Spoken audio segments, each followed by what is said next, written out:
பெரிய ஒரு ஊர், ஒரு கிராமம். அந்த கிராமத்தில வந்து பார்த்தீங்க அப்படின்னா, ஒரு ஆட்டு இறைச்சி அ அ வச்சு அத வந்து சேல் பண்ணிட்டுருக்கிற ஒரு கடைக்காரர், ஒரு வியாபாரி இருக்கிறாரு.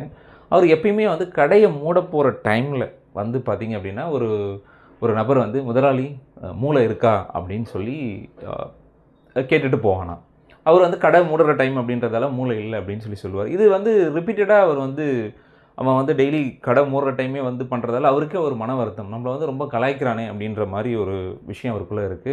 இத கேள்விப்படுற அவருடைய நண்பர் என்ன பண்றாரு அப்படின்னா, அடுத்த நாள் வராரு. அதே மாரி அந்த கடைய மூட போம்போது அவரு நண்பரும் இருக்காரு.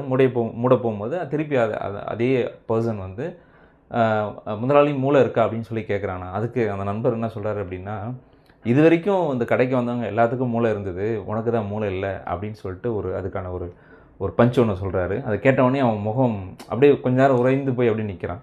ஸோ நம்மளுடைய லைஃப்ல நம்ம யாருக்காவது வந்து திருப்பி கொடுக்குறோம் அப்படின்னா, அது அவங்க தான் திருப்பி கொடுக்கணும்னு அவசியம் இல்ல.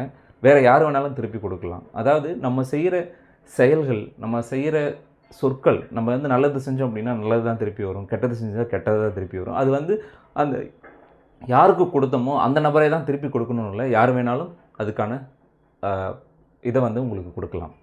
So karma is boomerang. Bye.